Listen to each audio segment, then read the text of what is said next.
สบายดีเวียงจันทร์ยามค่ำคืนนะพี่น้องเดี๋ยวคลิปนี้เบาคำพาไปเลาะเบิงภาคสั้นโตอน้ำกันเนาะ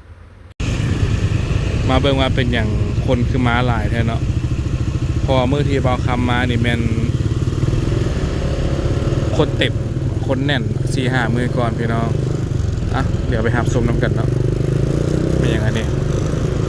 ลากสามวะเนาะโอนไปโอนมาเยอะตอนนี้เป็นดุกพลานนะพี่น้องเด้อเนาะเมื่อกี้เลี้ยวซ้ายก็ไปทางวัดธาตุฝุ่นเนาะไปทางห้องว่าการนครหลวงพุ่นแหละเลนนาไซเนาะเลี้ยวขวาก็ไปทางกระทรวงภายในเมื่อกี้ดีเด้อเนาะมอคำลืมบรรยายยังอันนั้นอยู่เนาะฟังเสียงรถเพิ่นล้มกันอยู่เสียงรถเพิ่นเล็งอยู่เนาะคนเพิ่นล้มกันอยู่ทางหลังนั่นหลวงปลานในช่วงท้ายเดือน3 ปี2024พี่น้องเลยเนาะสว่างสวัยเขตนี้คันสิว่าละเป็นเขตหนึ่งที่เจริญอันดับต้นๆในเวียงจันทร์กับว่าได้เนาะห้องจากเขตสีหอมห้องจากเขตเป็นห้องมาจังเลยอุโมงค์วัดไตเนาะก็สิแม่นดงปลานี่แหละบ่าวคำคิดว่าได้หรือว่ามีผู้ใดมีข้อเห็นแย้งบ่เนาะไปจ้างโลโยมาเนาะไปจ้างทนายมาเนาะมีข้อโต้แย้งนะเดี๋ยวไปเบิ่งน้ำกันว่าทางใน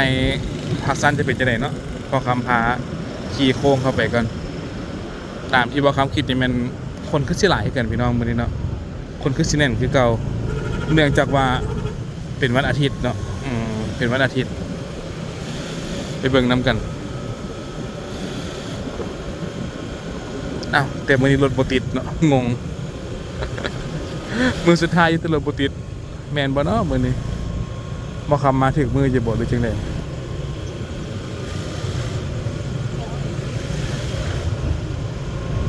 รถกระหลายอยู่พี่น้องเนาะบ่แม่นรถบ่ติดเด้รถกระหลายเติบอยู่ไปจอดรถพาร์กิ้งแล้วเข้าไปทางด้านในเนาะไปซองเบิ่งบรรยากาศน้ำกันว่ามวลมหาประชาชนซีแน่นคือเก่าบ่เนาะติดตามไปน้ำกันมวลชนก็ยังมาตลอดนะพี่น้องเด้ตอนนี้ประมาณ8 โมงยังเนาะคนก็ยังแน่นคือเก่าขนาดเป็นซันเดย์ได้เนาะส่วนใหญ่จะคนจะหลายในช่วงของวันศุกร์กับวันเสาร์เนาะวันอาทิตย์เป็นมื้อก่อนเฮ็ดเวียกนี่ส่วนใหญ่เขาจะบ่ค่อยเที่ยวเนาะนี่เดี๋ยวบ่ค้ำไปเอาปีกันรู้สึกว่ารถจักรนี่จะแน่นทั้ง2ฝากข้างเนาะนี่กำนี่ก็แน่นกำนี่ก็แน่นที่จริงรถจักรไม่ได้จอดกำนี่แต่พี่น้องเด้อเนาะแต่ว่าเนื่องจากมีงานต่างๆเพิ่นก็ต้องขยายพื้นที่หั่นนะเนาะไปเอาปีแล้วก็งานถ่ายคลิปตามแผนพี่น้องเลยถ่ายมาสู้กันเบิ้งกันแล้วเนาะทางพี่น้องอยู่ทางในประเทศต่างประเทศให้ได้รับชมน้ำกันไป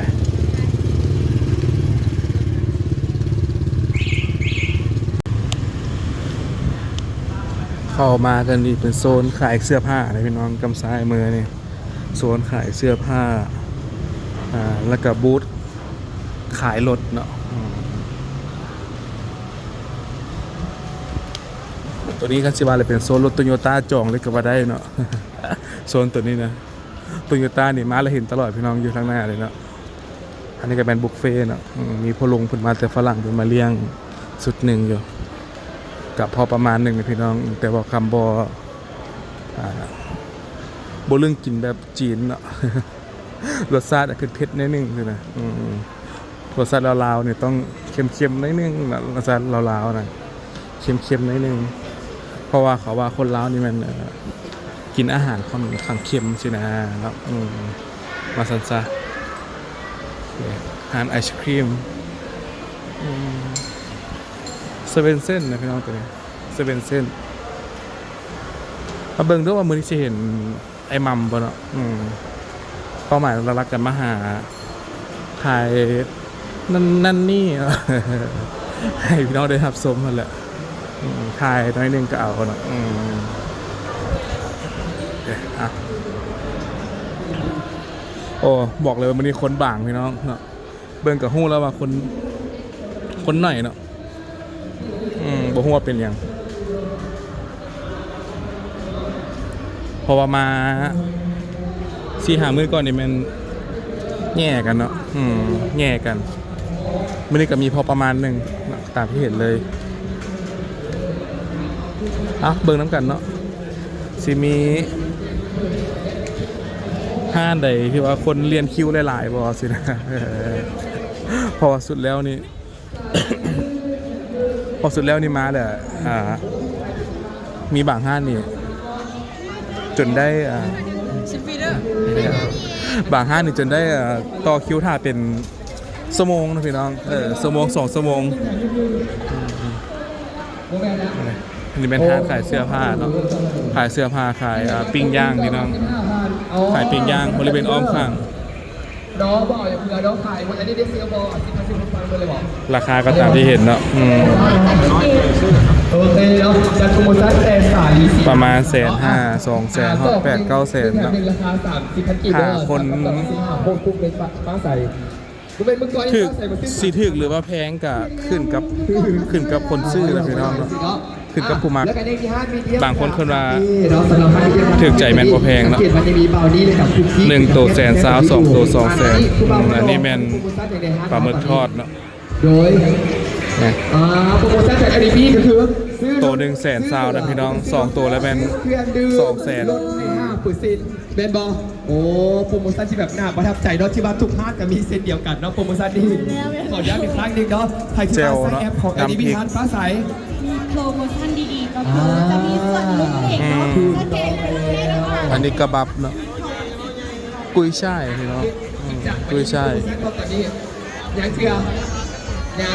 อ๋อจะมาโปรโมชั่นลุ้น5%ดูเป็นคนกับเน้นยางเลาะหลายก่อนเนาะมื้อนี้ซาเบิ่งเด้อซาบ่คำเบิ่งเน้นยางเลาะหลายก่อน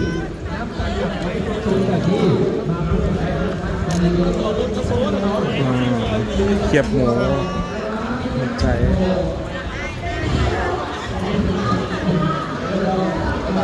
ใส่เขียบหมู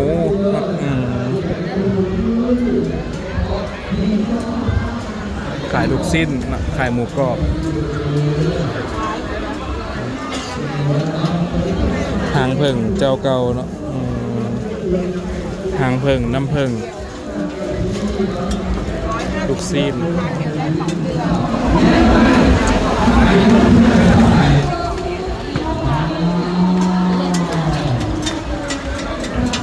มื้อนี้คนหน่อยนะพี่น้องขายบ่ขาดปานใดไปเลย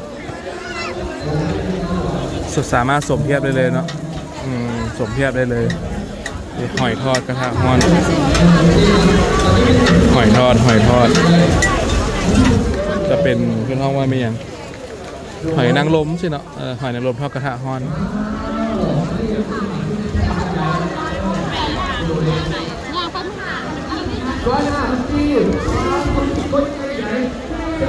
กำลังซอก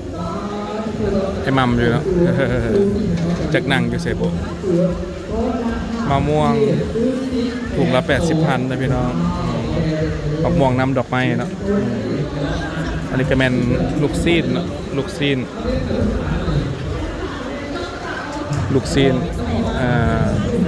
ใส่กรอกสินะลูกซีนใส่กรอก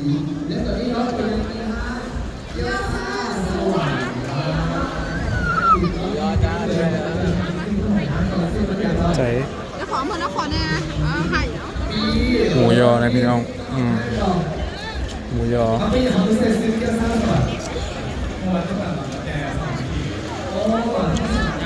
มิดปากได้หน่อยนึงเนาะนี่เป็นปูพี่น้องปู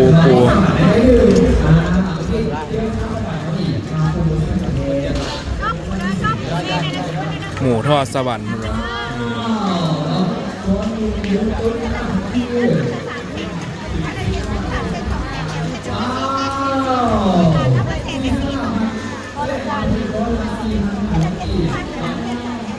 ผิดประเภท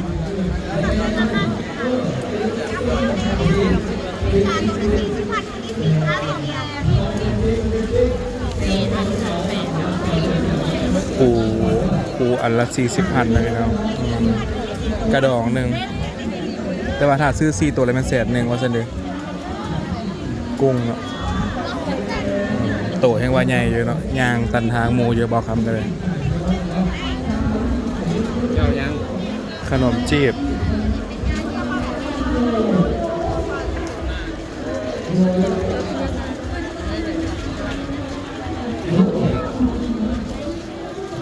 ขอเก็บทัวรันเต่าแล้วเด้อ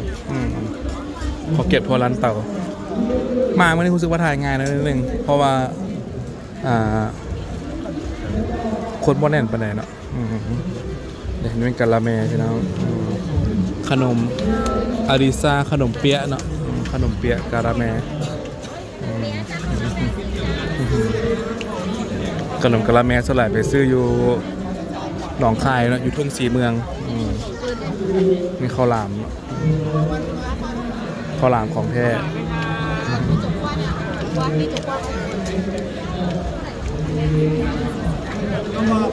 อันนี้โคตรเกี้ยวเนาะน่าจะยืนหนึ่งอยู่เขตนี้พี่น้องเนาะน่าจะยืนหนึ่งอยู่เขตนี้แหละเพราะว่าคนแน่นตลอดเนาะมาเมื่อใดกับคนแน่นตลอดโคตรเกี้ยวว่าสันเดทอดมันกุ้งขนาด8สิ้นกล่อง80 4สิ้น40เนาะก็หมายความว่าสิ้นหนึ่ง10,000เนาะนางปั้นอยู่นี่เลย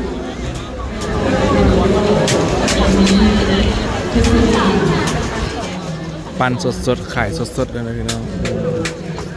ของแท้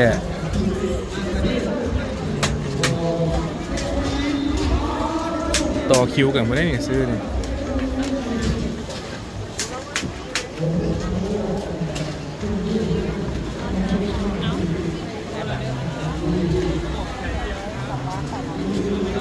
สุกน้ำกับบทันเนาะห้าเดได้ขายดีกับพี่เลือกเนาะห้าเดได้ขายดีกับพี่เลือกต่อคิวกันเข้า3 กอง 200,000เปียกปูนโดนัทญี่ปุ่น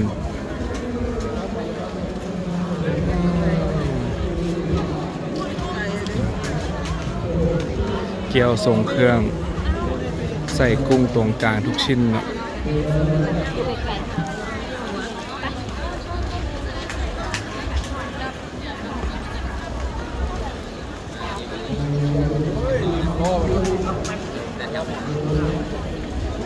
ต้องมันในจักหน่อยเดี๋ยวพี่น้องต้องมันในจักหน่อยกะเพราป่าเยาวราชกระเพาะป่าสำหรับ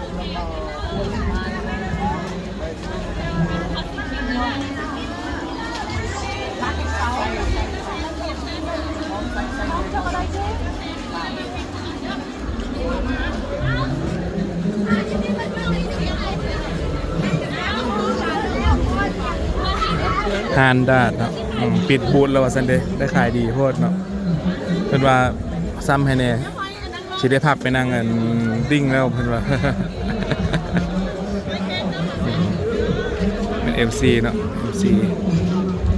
FC ประจำบูธเนาะ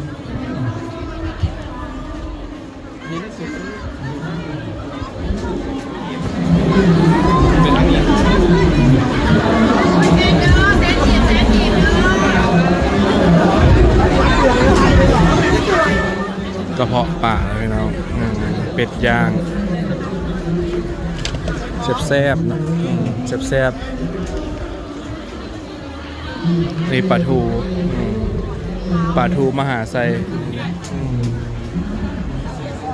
แซ่บๆพี่น้องขาหมู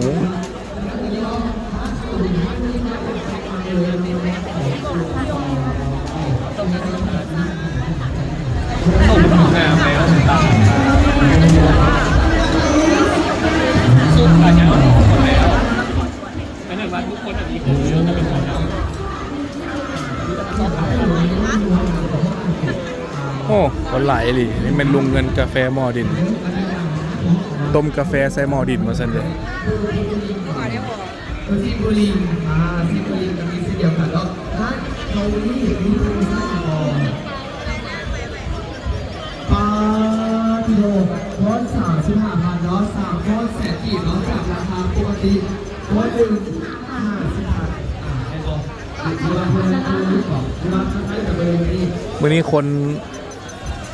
พอประมาณหนึ่งนะพี่น้องหลายก็บ่หลายน้อยก็บ่น้อยก็ตามที่ได้เห็นแล้วกันเลยเนี่ยพอดีพอประมาณเนาะบ่ขับค้าหนาแน่นหลาย และก็ยังมีร้านของปาล่าเราใช้การที่ต้องบอกต้องบอกอีกมาให้นะแซ่บจุ๊บ นี่ก็ขายของลิ้นเนาะ ปาล่าที่แบบเข้มข้นนะ ส่วนนี้เป็นห้างคนลาวเขาเนาะเป็นบูธน้อยนี่ที่เข้ามาเสริมเนาะ ใครอยากกินจุ๊บ ห้างคนลาวเขา มาเลยฮะนี่ เอ๊ะ แม่แบบ อ้อมนี่แหละ จีนจะ25ไปอ่านกินเขาก็มา ขี้เหงื่อนี่แม่นเพิ่นจัดการทันทีเลยพี่น้องเนาะทิมออกนอกเลยเพิ่นคีบปั๊บเลยเนาะบ่ให้มีขี้เหงื่อนำทางเลย คือว่าของแท้เลย แล้วก็ยังมีหอยแม งานเลยของแท้เลย หอยมันพูดบอกเขาไหมหอยนางรม มันยังพูดมาแล้วโอ้เนาะเมื่อวานที่เห็นเนี่ยก็เลยจืดแล้วก็ยังมีหอยแครงทอดแล้วก็ยังมีเกาหลี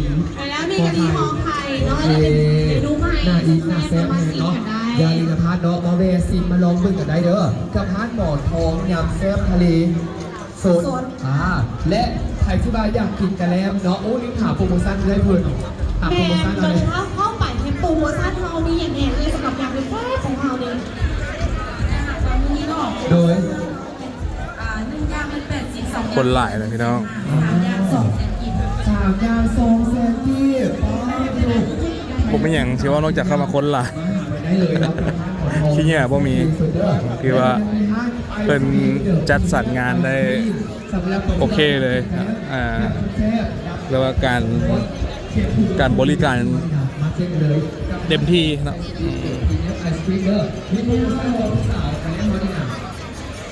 อีกถ่ายได้เด็กทุกคนไฟมันยังไม่เปื่อยได้ไงครับพี่ จะลากคูณเลยเนาะ ตอนแต่ มัมกับมัมฟูดแฟร์ เวียงจันทร์ เดี๋ยวให้นี่กินอะไรดีกินละโอ้กินละโดยอุ้ยปลาอายเลยตอนนี้ ตอนนี้จินตนามาซื้อซอยเดอร์หน้าตรงนั้นคูณพิเศษเลยเยอะจ้ะ หมูยอสูตรเวียดนามอืม ว้าวดูเนาะเสียงเบาไหมลืม แต่นี่แม่ค้าเริ่มบอกเริ่มจอยแล้วเลย เกี่ยวเลยตรงเกี่ยวเลยโอ้มาเลยเด้อเนาะโปรโมชั่นเลยเนาะโปรโมชั่นจ้าเป็น4,100เหลือ50,000เท่านั้นเราทำของทำงานดูเด้อมาแบ่งกันได้เด้อ โมงนี่เป็นโมงที่กำลังได้ขายเนาะแต่ว่าบางคนก็ก็เคยเห็นเนาะชื่อว่าอย่างไหนบุญเลย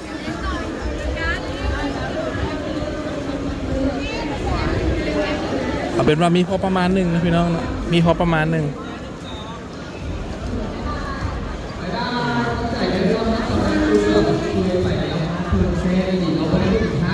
ไปกินซีหน้าซีซูแล้วพอทำกับโปรโมชั่นแบบเป็นเลิศเลยและในตอนนี้เนาะป้าทีฟางไทยของเขากับป้าเนาะตอนนี้มีฮั่นป่าละมี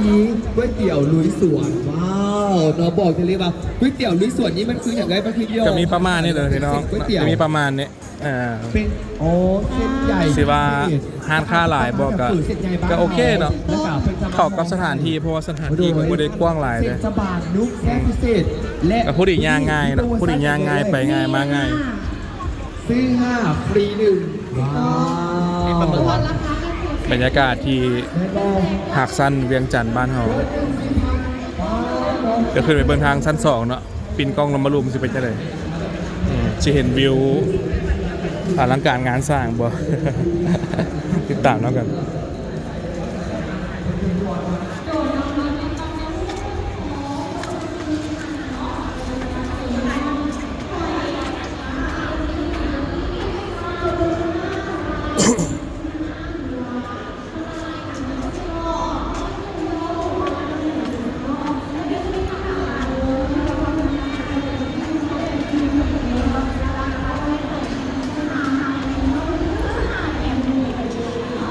เนี่ยบูธนะ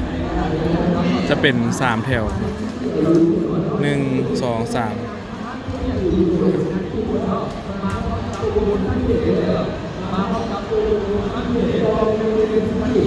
ณเกือบ50ฮั่นครับพี่น้อง60ฮั่นเนาะประมาณนั้นเพราะว่าแถวกลางนี้มี6ฮั่นเนาะ638เป็นเท่าไหร่22 24 26 28 30ประมาณ50กว่าฮั่นเนาะ50กว่าฮั่นบูธขายเครื่องนะคนกะตามที่ได้เห็นเนาะ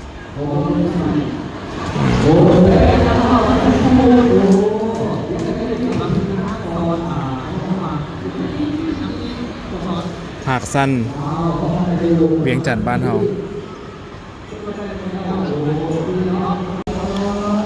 คนยังแน่นเลยพี่น้องบิวนี่บอกครับ หาก็ขึ้นมาถ่ายเนาะรู้สึกว่างามดีเนาะวิวนี่พอได้ซูมเบิ่งผู้นั้นผู้นี้เนี่ยเรียนคิวท่าอย่างเนี้ยเนาะเรียนคิวท่าทอดเกี๊ยวทอดอย่างเงี้ยเนาะทอดมันกุ้งมันกั้งอย่างเนี้ยเต็มเนาะฝรั่งก็มา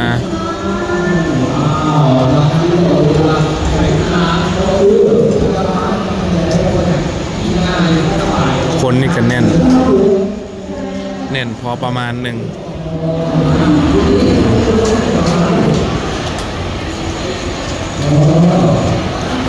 ขึ้นไปเทเราเห็นผู้สาวงามหลายเลยเนาะกลับบ้านละเมียให้ตีได้ในบอกคำเลยเนาะกลับบ้านละเมียให้อินให้ผู้สาวหลายอ้าวเห็นอย่างกระพิษมวลซนขับค้าหนาแน่นนะ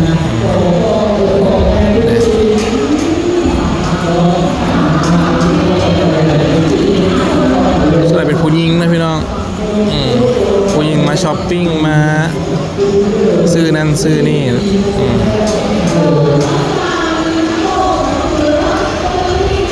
ผู้ชายก็มีอยู่แต่กับบ่หลายปานใดเนาะเรื่องช้อปปิ้งเรื่องไปวัดไปว้านี่ต้องยอมรับว่าผู้หญิงนี่หลายอีหลี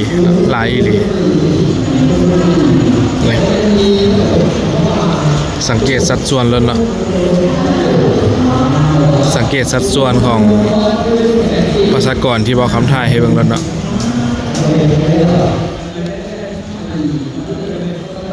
เอาเงาจักหน่อยพี่น้องมือสุดท้ายแล้วนะบอกคำก็ลอยไม่ทายผู้เดียวเลยแหละ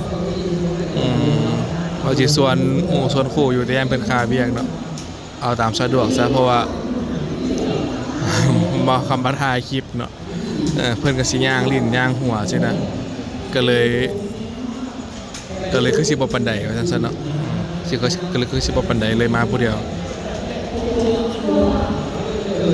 ที่จริงไอ้มามเพิ่นสิอยู่บนนี้แหละพี่น้องแต่ว่าบ่เห็นเพิ่นตั้งใจมาเบิ่งอยู่แล้วเนาะอยากเห็นตัวจริงเสียงจริงสินะเนาะก่อนสิจากว่าแต่ก็บ่เป็นหยังพี่น้องเนาะความผิดหวังเป็นเรื่องธรรมดาเนาะ บ่คาดหวังบ่ผิดหวังพี่น้องเอ้ยแต่ก็เพราะอยากเห็นสินะอยากเห็นตัวแท้เสียงแท้สินะเพราะว่ามักเบิ่งเราแสดงนี่เนาะ ตั้งแต่น้อยเพิ่นแหละคือว่าแล้วเนาะความผิดหวังเป็นเรื่องธรรมดา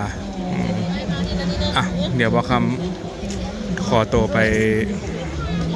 ถ่ายคลิปอื่นต่อก่อนพี่น้องเนาะแล้วพบกันใหม่ในคลิปหน้าเนาะฝากพี่น้องทุกคนกดไลค์กดติดตามกด Subscribe นะเป็นกำลังใจทำบอกคำได้สร้างสรรค์คลิปใหม่ๆเด้อเนาะขอให้พี่น้องทุกคนโชคดีเนาะเดี๋ยวบอกคำกลับบ้านกันบ๊ายบายพบกันใหม่ในคลิปหน้าขอขอบใจ